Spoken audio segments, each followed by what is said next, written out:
یہ واقعہ بھی آپ لوگوں نے سنا ہوگا، جب کفار مکہ نے ہجرت کرنے پر مجبور کیا تھا، حضرت علی کو صلح کر پیارے مصطفیٰ ابوبکر صدیق کے ساتھ مدینہ کے لیے روانہ ہوئے تھے، تو غارِ ثور میں جو وہاں پر آپ نے جو ہے قیام فرمایا تھا، تو وہ رات کے بارے میں کہا گیا، اس رات سے وہ رات کی آپ کی عبادت حضرت عمر فاروق کی ساری عبادت کی بات۔ حضرات کون صدیق اکبر جن کے بارے میں پیارے مصطفیٰ نے فرمایا کہ کسی کے مال نے مجھے اتنا فائدہ نہیں پہنچایا جتنا کہ حضرت ابوبکر صدیق کے مال نے پہنچایا۔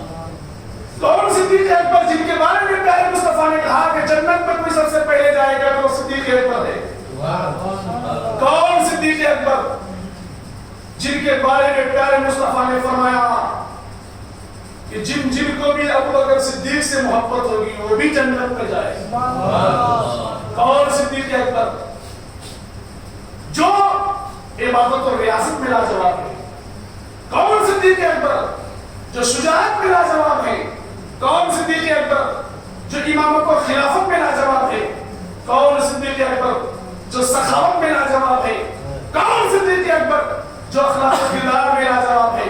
کون صدیق اکبر جو علم میں لاجواب ہے؟ کون صدیق اکبر جو بہادری میں لاجواب ہے؟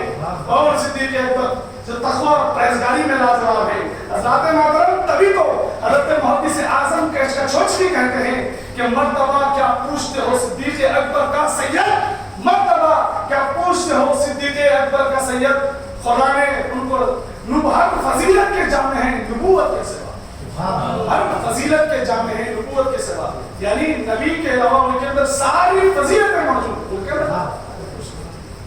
درشی پر اللہ صلی اللہ سیدنا نبینا حبیبنا مولانا محمد بارک وسلم صلی اللہ علیہ وسلم۔ یہ بھی واقعہ آپ لوگوں نے سنا ہوگا، ایک مرتبہ پیارے آقا نے فرمایا کہ اپنے اپنے گھروں سے لے کر آؤ، صدقہ کرو جس کے پاس جو کچھ بھی ہے۔ اس وقت اس دن حضرت عمر فاروق نے دل ہی دل میں سوچا کہ آج میرے پاس بہت زیادہ مال ہے، کثیر تعداد میں مال ہے، میں آج ابوبکر صدیق سے آگے بڑھ جاؤں گا، کیونکہ ہر بار پیارے صدیق اکبر جو ہے کثیر تعداد میں مصطفیٰ کے فرمان پر اپنے گھر کے مال جو ہے حاضر کیا کرتے تھے۔ اس وقت جو ہے عمر فاروق نے سوچا کہ میں آج جو ہے ابوبکر صدیق کو تعاون کا صدقہ کرنے کے معاملے میں آگے نہیں بڑھنے دوں گا، میں آگے بڑھ جاؤں گا۔ حضرت عمر فاروق جو ہے آدھا سامان گھر پہ رکھ کے آدھا پیارے مصطفیٰ کی بارگاہ میں رکھتے۔ حضور نے پوچھا عمر گھر کے لیے کیا چھوڑ آئے ہو، کیا پورا سامان لے کر آئے ہو؟ عمر نے کہا نہیں آقا، جتنا سامان یہاں موجود ہے اتنا سامان میں گھر چھوڑ آیا۔ حضرات اس کے بعد ابوبکر صدیق آتے ہیں، انہوں نے اپنا سارا سامان پیش کیا۔ اس کے بعد پیارے مصطفیٰ فرماتے ہیں اے ابوبکر تم گھر کے لیے کیا چھوڑ کر آئے ہو؟ ابوبکر کہتے ہیں آقا میں اللہ اس کے رسول کو اپنے گھر والوں کے لیے چھوڑا۔ یہ ابوبکر کی ذات ہے، یہ صدیق اکبر کی ذات ہے جو پیارے مصطفیٰ کے کہنے پر اپنے گھر کا پورا سامان جو ہے حاضر کر دیتے ہیں اور کہتے ہیں یا رسول اللہ یہ مجھے مال و دولت کی حاجت نہیں ہے، بلکہ تو ہم کو اللہ اس کے رسول کی رضا چاہیے۔ اگر خدا راضی ہو جائے، رسول ہو جائے، راضی ہو جائے، تم سے دان مال و دولت لے کر کیا کریں؟ ایک ہم اور آپ ہیں اگر مسجدوں میں یا کسی مدرسے میں ذرا عوام لوگوں سے زیادہ چندہ دے دیں تو اپنا حق ظاہر کرنے لگتے ہیں، یہ میرے باپ نے مسجد بنائی تھی، میرے بابا نے مسجد بنائی تھی، یہ میرے دادا نے مسجد بنائی تھی۔ اللہ اکبر، خدا کی قسم مسلمانوں، جب بھی دینی کام میں آپ چندہ دو اپنے جیب خاص سے پیسے نکالو، یہ نہ سوچو کہ فلاں صاحب مجھے دیکھ کر راضی ہوں گے، بازاروں میں سڑکوں میں دکانوں میں میری تعریف کہیں گے، بلکہ نیت یہ ہو خدا راضی ہو جائے، یہ نیت ہونی چاہیے۔ آج کل اس طرح کے فتوے بھی ہم ہزاروں پڑھ چکے ہیں، آگے بھی ہم پوچھتے ہیں کہ مفتی صاحب قبلہ فلاں صاحب نے جو ہے مسجد میں 2 لاکھ 4 لاکھ اس طرح کی رقم لگائی، بعد میں کہتے ہیں کہ ہم نے جو ہے اس مسجد میں اتنا پیسہ لگایا اس لیے مسجد ہماری ہے، یہ مسجد ہم لوگوں کی ہے، یہ مسجد ہمارے باپ دادا کی ہے۔ سنو قرآن کا فرمان، رب کا اعلان وَأَنَّ الْمَسَاجِدَ لِلَّهِ، مسجد صرف اور صرف اللہ کی ہے، نہ تمہاری ہے تمہارے باپ۔ اور سنو مسجد کی عبادت، مسجد کی تعمیر اور ترقی میں کام حصہ لینے کی توفیق اسی کو ہوتی ہے جس کا اللہ اور یوم آخرت پر ایمان ہوتا ہے، جو اللہ سے کرتا ہے۔ میں اپنی طرف سے کوئی بات نہیں دے رہا ہوں. قرآن کی آیت ہے انما یامر مساجد اللہ من آمن باللہ والیوم الآخر واقام الصلاۃ وآتى الزکاۃ ولم یخش الا اللہ فعسى اولئک ان یکونوا من المہتدین. کہ مسجد کی تعمیر وہی کریں گے, مسجد کی تعمیری کام میں وہی حصہ لیں گے جن کا اللہ پر ایمان ہوگا اور قیامت کے میدان میں یوم آخرت پر ایمان ہوگا, اور جو نماز کی پابندی کریں گے تو وہی لوگ ہدایت یافتہ ہدایت پانے والے. اس لیے کوئی یہ نہ سوچے کہ ہم نے مسجد پہ اتنے پیسے دیے, ہمارے باپ دادا نے اتنے پیسے دیے, اس کی وجہ سے ہم حق جتا رہے ہیں. خدا کے واسطے یہ کیوں کہ ہمارے بعض مسلمانوں میں ایسی سوچ پیدا ہوتی ہے, سوچتے ہیں کہ ہم نے جو ہے مسجد میں زمین دی ہے, یا ہم نے جو ہے عام لوگوں سے زیادہ بڑھ کے چندہ دیا ہے, اسی وجہ سے ہمارا حق ہے.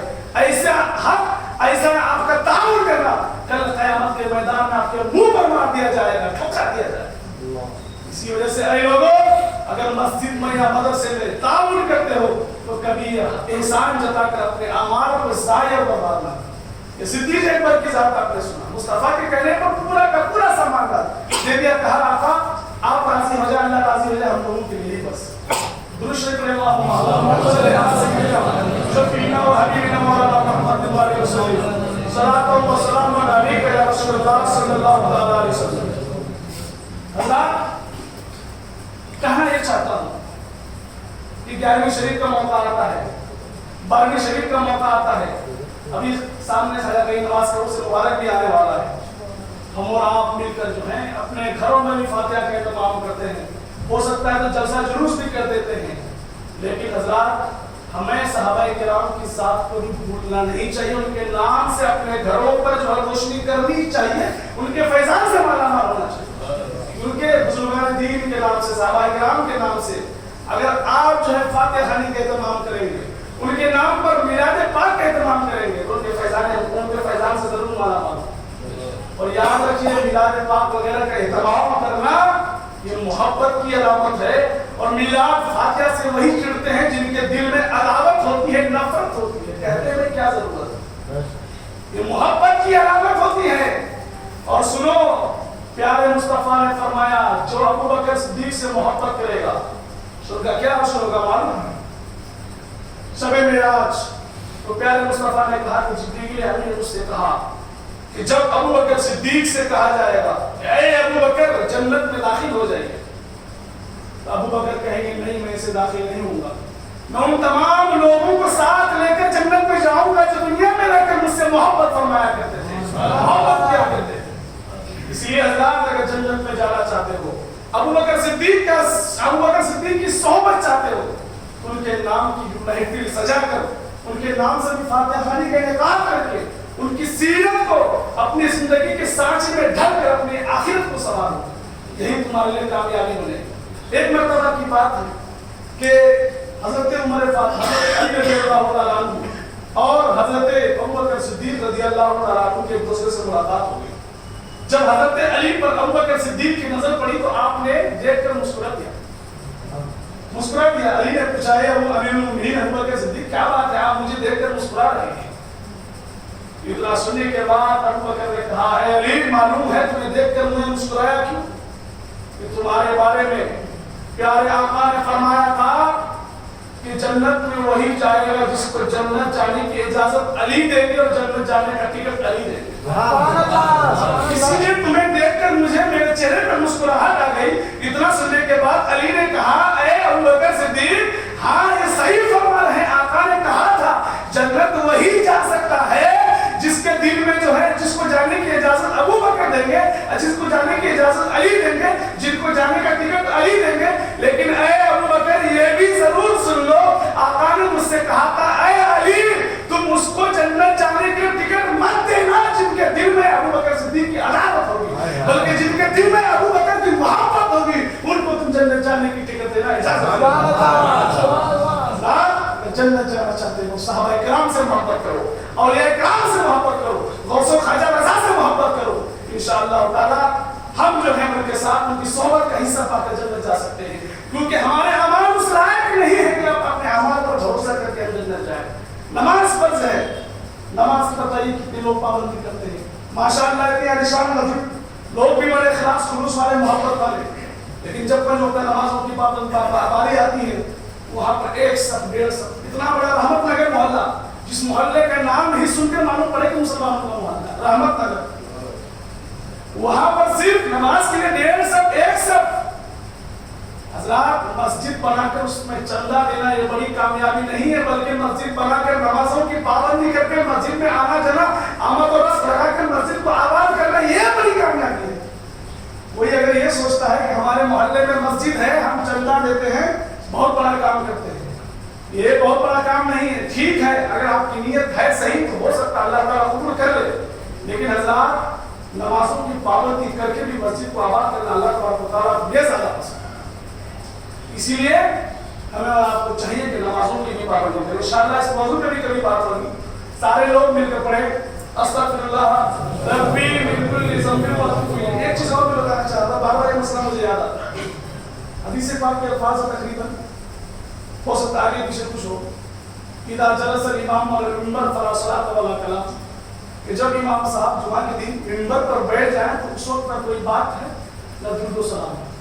مطلب کہنے کا یہ ہے کہ جب اذان ثانی ہونے والی ہوتی ہے امام صاحب آپ منبر پر بیٹھ جاتے ہیں، اس وقت تب بات کرنا منع ہے ہی ہے، کیونکہ جمعہ کا خطبہ سننا یہ واجب ہے، اگر کوئی نہیں سننا تو ملے گا، اس وقت درود شریف بھی نہیں پڑھ سکتے آپ۔ میں اس لیے کہہ رہا ہوں کہ جمعہ کے خطبے میں ہم پڑھتے ہیں جو آیت آتی ہے ان اللہ وملائکتہ یصلون علی النبی یا ایھا الذین آمنوا صلوا علیہ وسلموا تسلیما، اس میں سب لوگ جو ہے درود پڑھے رہتے ہیں، وہ آپ کو درود نہیں پڑھنا ہے بلکہ خطبہ سننا ہے، یہ سننا ہی واجب ہے۔